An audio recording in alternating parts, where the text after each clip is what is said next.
이제 다윗이 사울을 완전히 떠나는 장면입니다. 이제는 다윗과 사울이 함께 자리에 있을 일이 없습니다. 이미 다윗은 사울이 자기를 죽이려고 했던 것을 익히 잘 알고 있죠. 요나단도 잘 알고 있죠. 그래서 이번에는 사울 앞에 가면은 죽겠다라는 생각을 하고 요나단에게 얘기합니다. 내일이 초하루니 초하루에 내가 왕 앞에 서지 않으면 나를 찾을 것이다. 나를 찾으면 내가 내 고향 베들레헴에서 매년 드리는 우리 가족의 제사가 있으니 가족 제사를 지내러 갔다고 전해달라.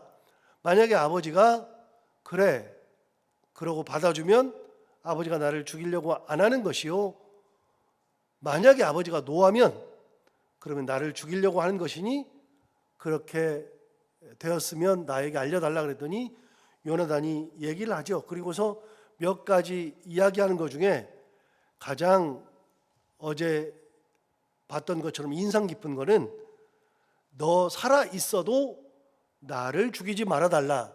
두 번째는 내가 죽은 후에라도 하나님께서 내 대적을 다 끊어서 내 대적이 다 없어지고 내가 죽은 후에라도 내 자식들의 대에 이르러서는 인자를 베풀어 달라.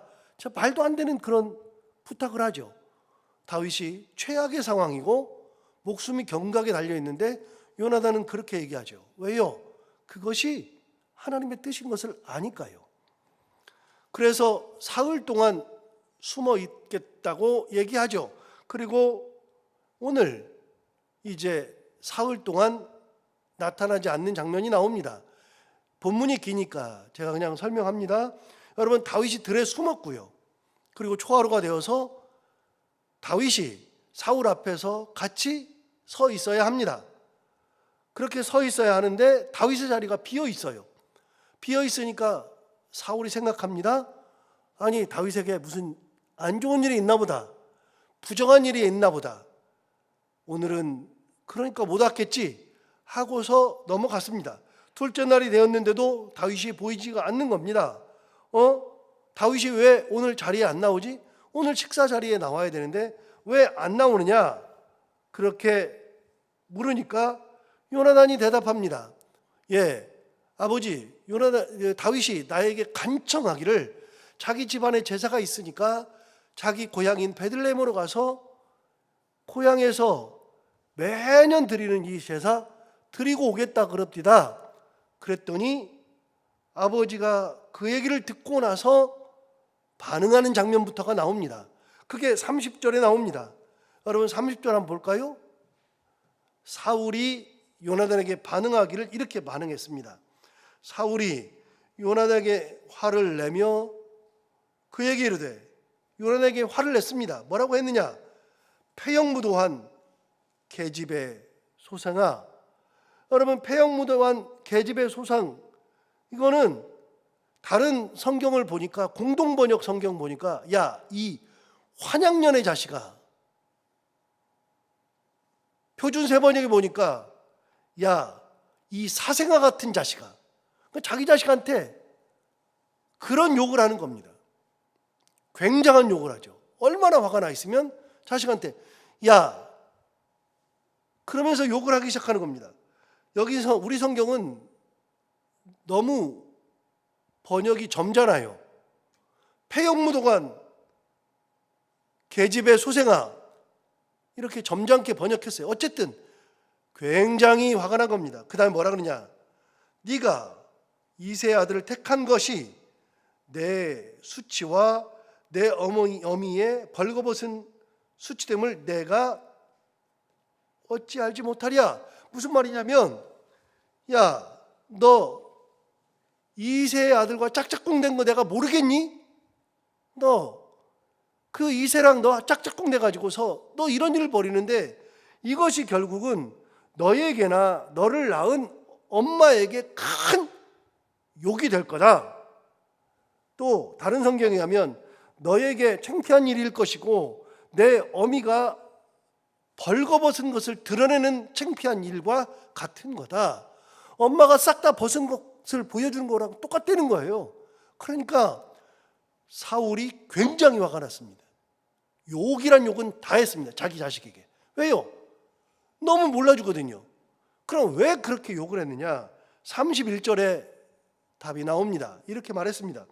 이새의 아들이 땅에 사는 동안은 너와 내 나라가 든든히 서지 못하리라. 무슨 말이에요? 다윗이 살아있는 한은 너 온전치 않아. 너의 나라 그런 거 없어. 여러분, 여기서 이제 사울의 본심을 알 수 있죠. 사울의 본심은 뭐냐면요, 다윗이 살아있으면 내 아들 요나단이 왕위를 잇지 못한다는 거예요. 내 아들 요나단이 다윗 때문에 이 땅에서 온전히 살지 못한다는 겁니다. 사울은 자기 아들 요나단이 내 뒤를 이어서 왕 위에 올라야 한다고 생각해요. 그런데 다윗이 내 아들의 자리를 빼앗을 거라고 생각하죠. 여러분, 그러면 아버지는 당연히 이런 생각을 하게 마련이에요. 여러분은 자식들이 있는데 누군가가 내 자식의 자리를 빼앗는다. 어느 누가 그걸 반겨요? 저는 사울의 마음이 이해가 돼요. 저도 똑같을 것 같아요. 내 자식의 자리를 누가 빼앗는다? 그걸 어떻게 봐요? 다윗은 하나님으로부터 이미 기름 부음을 받았어요. 그걸 사울이 알아요. 다윗은 사울이 죽이려고 해요. 죽이려고 하는데 살아남아요. 그래서 다윗이 살아남을 때마다 성경 이미 본 것처럼 사울은 다윗을 볼 때 두려웠어요. 창을 던져도 살아남아요. 뭘 해도 살아남아요. 그래서 천부장을 만들었더니 오히려 백성들 앞에 더 자연스럽게 나가요. 백성들 앞에 안 내보내야 되는데 천부장 만들어가지고 내 사람 만들면 얘가 좀 조용하겠거니 사람들이 그냥 사울이 임명했네, 사울의 부하네, 이렇게 할 것 같은데, 그런데 다윗이 백성들 앞에 더 자연스럽게 나가요. 왜요? 천부장이니까요. 그런데 가서 하는 일을 보면 훨씬 더 자기 신하들보다 지혜로워요. 그러니까 백성들이 더 따라요. 그러니까 그걸 보고서 더욱 다윗이 두려워요. 그래서 성경에는요, 다윗이 두렵다, 사울이 다윗을 두려워한다는 표현이 2번 나오고요, 더욱 심히 두려워하였다라는 표현도 나와요. 다윗을 볼 때마다 사울은 진짜 두려워요. 얘가 진짜 내 아들 자리를 빼앗는다. 이게 사울의 본심이에요. 여러분, 그렇게 해가지고서 죽이려고 해요. 오늘 이 자리에 있으면 죽이려고 그랬어요. 그런데 요나단이 그걸 막잖아요. 내 아들, 이 아들의 자리를 빼앗는데 이 아들은 너무나도 순진하게 다윗을 지금 살려주려고 그러잖아요. 자꾸 나한테 자꾸 뭐라고 하잖아요. 아버지가 너무 화가 난 거예요. 그래서 이 물줄기를 바꿔서 다윗을 죽여서 요나단을 세워보려고 하는 거예요. 여러분 보세요. 그렇게 하면은 다윗이 죽는가? 항상 말씀드리지만 안 그래요. 하나님의 뜻이거든요. 여러분, 하나님의 뜻을 누가 막습니까? 성경에 창세기에 하나님의 뜻을 막아보려고 했던 사람이 한 명 있어요. 누구냐? 이삭이에요. 이삭이요, 자기 아내가 아이를 가졌을 때 쌍태가 들었었어요. 쌍태가. 그런데 하나님이 이삭이 자녀를 가졌을 때, 그의 아내 리브가가 뱃속에 자녀를 가졌을 때 하나님이 가질 때에 미리 말씀하셨어요. 큰 자가 작은 자를 섬기리라. 누구한테 얘기했느냐? 이삭에게 얘기했어요. 큰 자가 작은 자를 섬기리라. 그런데 이삭은요, 그의 아들들이 태어났을 때, 에서와 야곱이 태어났을 때 큰 아들을 끝까지 옹호하고 큰 아들을 더 세우려고 그랬어요. 끝까지 세우려고 그랬어요. 그래가지고서 큰 아들에게 뭐든 다 해주려고 그러고, 나중에 자기가 죽을 때 축복하는 것도 큰 아들에게 다 주려고 그랬어요. 그래서 뭐 하려고 그랬어요? 그래서 에서에게 너 사냥해와라, 사냥해서 요리해 오면 내가 나에게 있는 모든 복을 너에게 다 빌어주리라. 그래 축복한다 그랬어요. 여러분 그러면은 축복이 돼요? 하나님의 뜻을 이삭이 돌려보려고 그랬어요. 큰아들에게 돌려보라고 그랬어요. 하나님은요 처음부터 큰 자가 작은 자를 섬긴다고 얘기했어요. 그런데 그 물줄기를 돌릴 수 있냐고요? 안 되는 거예요 그게. 하나님의 뜻이 있으면 안 돼요. 여러분 이 세상 살면서 내 자식도 내 마음대로 못한다 그랬잖아요. 우리 부모는요 자식들도 못 이겨요. 이길 수 있는 부모가 세상에 어디가 있어요? 진짜 못 이겨요. 그런데 내 자식도 못 이기는데 하나님을 어떻게 이기냐고요? 하나님의 뜻을 어떻게 꺾냐고요? 안 돼요. 여러분 사울이 패하고 다윗을 세우려고 했을 때, 사울을 버렸다 그랬을 때 사무엘이 어떻게 했어요? 밤새 기도했어요. 하나님 앞에 밤새 기도했어요. 하나님이 세웠습니다. 사울을 하나님이 세우신 겁니다. 나를 통해서 사울에게 기름을 부었습니다. 하나님이 세우신 이 왕을 하나님이 직접 패하다니요, 안 됩니다. 그러면서 밤새 기도했어요. 여러분 밤새 기도해도 하나님의 뜻을 안 꺾었어요. 어떻게 됐어요? 결국은 사무엘이 순종했어요. 하나님을 어떻게 꺾냐고요? 안 돼요. 여러분 사도 바울 보세요. 사도 바울은요 자기는 기도하면은 다 낫게 하고, 기도하면 일으켜 세우고, 기도하면 귀신을 쫓아내고, 죽은 사람도 살려내고 다 했는데 자기를 위한 기도는 안 됐잖아요. 자기 몸에 있는 가시가 없어지기를 하나님 앞에 기도했어요. 하나님 이걸 거두어 가 주옵소서. 밤마다 너무 괴로우니까요. 눈에 안질이 너무 심해가지고 눈이 빠질 것처럼 아프니까, 그래서 하나님 앞에 기도하잖아요. 하나님 이 가시를 내게서 거두어 가 주옵소서. 하나님 앞에 기도했는데 안 돼요. 남들을 위해서는요 기도하면 다 낫고, 기도하면 일어서고 다 해요. 심지어는요 사도 바울의 수건만 가져다가, 사도 바울이 시간이 없어서 그 사람한테 못 가면 수건만 가져다가 누워있는 사람에게 수건만 딱 얹어놔도 일어났어요. 사도 바울이 그런 능력이. 그런데 자기를 위해서 기도할 때는 하나님이 안 들어주잖아요. 또 기도했어요. 안 들어줘요. 세 번째 기도했어요. 안 들어주세요. 그때 하나님이 세 번째 만에 하신 말씀이 뭐예요? 내 은혜가 너에게 족하도다.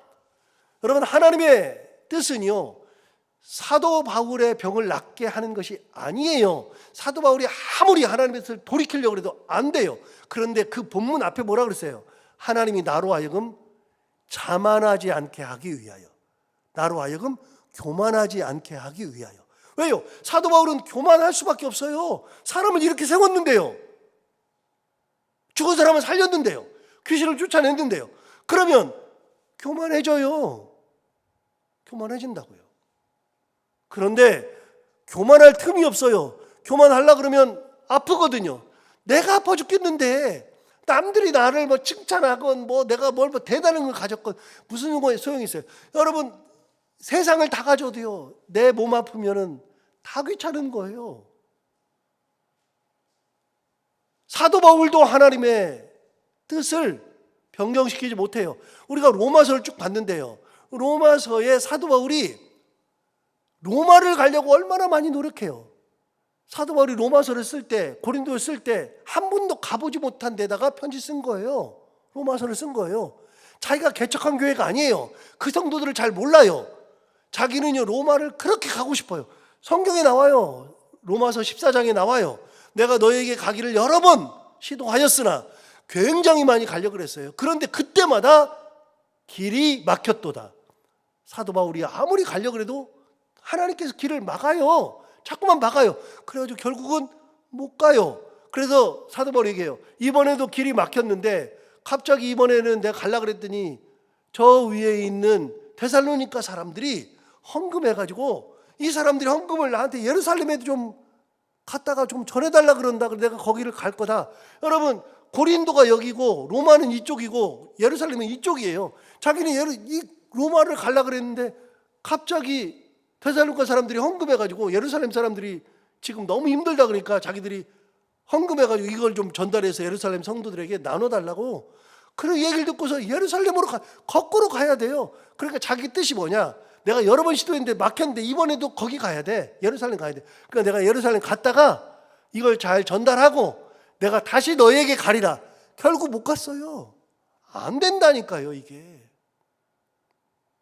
하나님의 뜻을 누가 꺾냐고요? 아무도 못 꺾어요. 자기 자식의 뜻도 못 꺾는데 내가 사랑하는 사람들도 내가 내 뜻대로 안 되는데 되냐고요.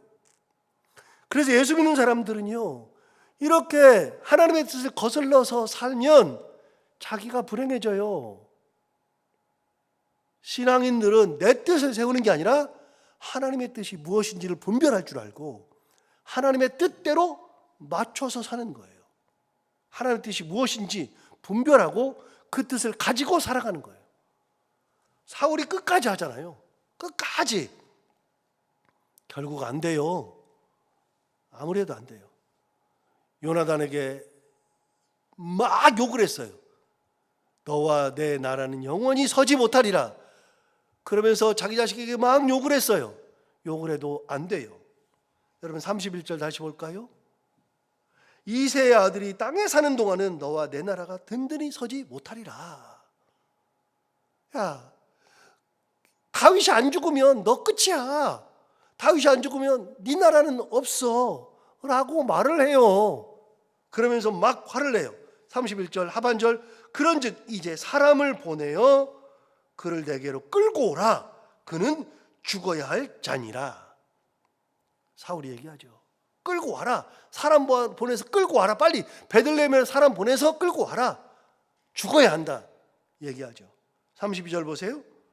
요나단이 그의 아버지 사울에게 대답하여 이르되 그가 죽을 일이 무엇이니까 무엇을 행하였나이까. 자, 여기서 빙의를 한번 해볼까요? 여러분이 다 사울이라고 생각해 봐봐요. 내가 사울이에요. 내 자식이 또 뭐라 그래요? 아버지, 다윗이 뭘 잘못했는데. 그러면 화 나요, 안 나요? 화 엄청 나요. 이게 지금 진짜 화나는 일이에요. 사울의 입장에 생각해 보면요, 저는 그래서 사울을 이해해요. 내가 부모의 입장으로 이해가 돼요. 아버지 뭘 잘못해? 걔 죽어야 한다니까. 데려와, 당장 죽이게. 아버지 도대체 왜 그래요? 걔 죽어야 네가 살지. 걔 죽어야 네가 왕이 되지 라고 얘기하는데도 요나단은 한가하듯이 얘기하잖아요. 33절 보세요. 사울이 요나단에게 단창을 던져 죽이려 한지라. 자기 자식이 얼마나 화가 나면 단창을 던져가지고 죽이려고 그래요. 던지지는 않았어요. 그런데 여러분, 사울이 다윗을 죽이려고 했을 때 창을 던졌잖아요. 제가 비교했는데 앞에서는 창을 몇 번 던졌어요? 2번 던졌어요. 창을 2번 던졌어요. 다 피해 살았어요. 그런데 나중에 또 이 바로 앞에서 어떻게 했어요? 단창을 던져서 죽이려고 했어요. 단창을 던졌어요. 그래서 창을 던질 때 2번 던졌는데 한 번은 창을 2번 던졌고요. 두 번째는요, 단창을 한 번 또 던졌어요. 단창. 단도라 그러죠. 단도. 싹 던지. 요만한 거. 단도. 단창. 조그마한 창. 그걸 던져가지고 죽이려고 그랬어요. 이번에는요, 자기 자식마저도 단창을 던져서 죽이려고 그랬는데, 내 자식이니까 차마 던지지를 못하는데 단창을 자기 자식한테 던지려고 이렇게 하는 거예요, 막. 그러니까 33절 다시 보세요. 사울이 요나단에게 단창을 던져 죽이려 한지라 요나단이 그의 아버지가 다윗을 죽이기로 결심한 줄 알았다. 알고 34절 심히 노하여 식탁에서 떠나고 그 달의 둘째 날에는 먹지 아니하였으니 이는 그의 아버지가 다윗을 욕되게 하였으므로 다윗을 위하여 슬퍼함이었더라. 여러분, 요나단은 다윗 때문에 그날 밥도 안 먹었어요. 아버지가 왜 죽이려 그래? 생각해보면 우리는 요나단은 참 다윗의 친구요, 좋은 사람이라고 생각하지만 저는 항상 성경을 볼 때마다 그 사람이 입장에 대해 생각해봐요. 예를 들어서 저는 에서의 입장에서 많이 생각하거든요. 에서의 입장에 생각해보면요, 내 동생 야곱은 죽이고 싶어요. 저는요 가끔 가룟 유다로 대해서 생각해 보거든요. 가룟 유다가 대해 생각해 보면 예수님은 너무, 이 양반은 너무 무기력해요. 은30에 파는 게 이해가 돼요. 그 사람이 되겠다는 게 아니라 그 사람들의 마음이 이해가 된다고요. 사울도 이해가 되는데요. 사실은 제가 이해가 안 되는 것은 요나단이 사실은 인간적인 면으로는 이해가 잘 안 돼요. 요나단은요. 이해할 수 있는 건 딱 하나예요.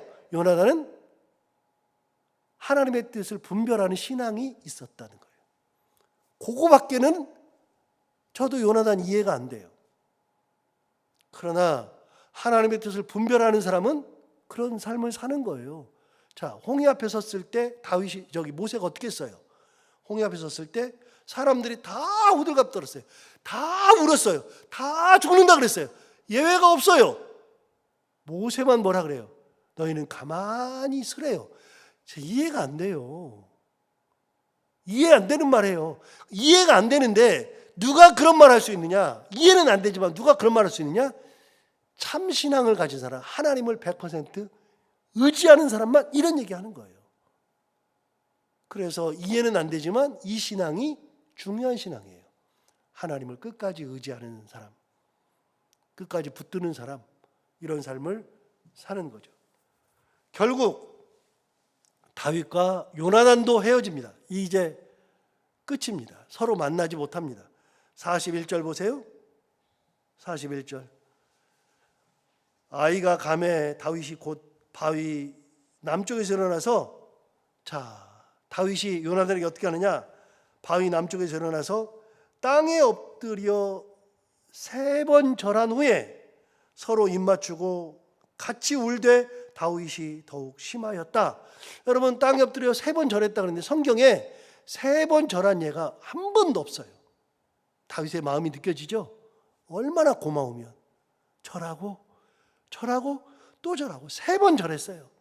3번 절하고 서로 입맞추고 같이 울었는데 다윗이 더 많이 울었어요. 다윗이. 자, 그러고 헤어져요. 헤어질 때 요나단이 이렇게 말합니다. 42절. 요나단이 다윗에게 이르되 평안히 가라. 우리 두 사람이, 그 다음 보세요, 여호와의 이름으로 맹세하였다. 여호와의 이름으로 맹세하여 이르기를 여호와께서 영원히 너와 나 사이에 계시고 내 자손과 내 자손 사이에 계시리라 하였느니라. 요나단은 끝까지 여호와 하나님을 부르죠. 그래서 하나님이 너와 나와 사이에 계시고 하나님이 내 자손과 나의 자손 사이에도 계시고 하나님이 영원토록 너와 나, 내 자손과 내 자손 사이에 계신다. 그래서 우리 둘은 끝까지 하나님이 우리 사이에 같이 계시는 것이다. 요나단이 이 얘기하고 이제 이 둘은 완전히 헤어집니다. 그리고 다윗과 사울도 이제 완전히 헤어집니다. 7번 죽이려고 했던 시도 다 무산되고 다윗은 도망길에 이르죠. 이제부터는 사울이 어떻게 하려고 그러느냐? 군사를 동원해서 이제는 다윗을 죽이려고 또 해요. 끝까지. 이 모습을 보면서 생각하게 돼요. 아, 하나님의 뜻이 서면 그 하나님의 뜻은 어느 누구도 막을 수가 없다. 하나님이 다윗을 보호하려고 마음먹었다. 자, 그러면 우리의 삶은요, 우리 자녀의 삶은요, 하나님이 우리의 보호자 되시고 우리 자녀들의 삶의 보호자 되시면 되는 거다. 이 믿음 가지고 살아가는 우리 모두가 다 되길 바랍니다. 기도하겠습니다. 하나님 아버지 감사합니다. 오늘 말씀을 들으면서 이제 다윗과 사울이 같이 있는 장면은 없고 다윗과 요나단도 다시는 만나거나 같이 교제할 수 있는 그런 시간이 없는 마지막 순간까지 이르렀습니다. 오늘 말씀을 듣고 보니 사실은 사울이 생각할 때 자기 아들 요나단이 얼마나 멍청한지, 왜 그러는지 이해가 되지 않을 정도지만 하나님 아버지 어찌 되었든 하나님의 뜻을 꺾을 자가 없고 하나님의 보호하심을 이겨낼 자가 없는 것처럼 하나님의 뜻이 다윗에게 있었기에 다윗이 이렇게 하나님의 뜻 가운데 살아남아 하나님의 사람으로서 일꾼으로서 살았던 것처럼 하나님 아버지 우리도 하나님의 뜻이 무엇인지를 분별할 줄 아는 믿음을 갖게 하여 주옵시고 하나님의 뜻에 맞게 살아갈 수 있는 저희들 모두가 다 되게 하여 주옵소서. 오늘도 하루를 살아갈 때 이 말씀을 기억하며 살게 하여 주옵시고 이 말씀이 우리 가운데 힘이 되는 귀한 하루가 되기를 원하며 오늘도 기도하러 나온 사랑하는 성도들 한 분 한 분의 기도를 다 들어응답하여 주옵시고 해야 되는 것들을 기쁨으로 감당하고 만나는 분들과 함께 웃고 행복한 하루가 되게 하여 주옵소서. 감사하며 예수님 이름으로 기도하옵나이다.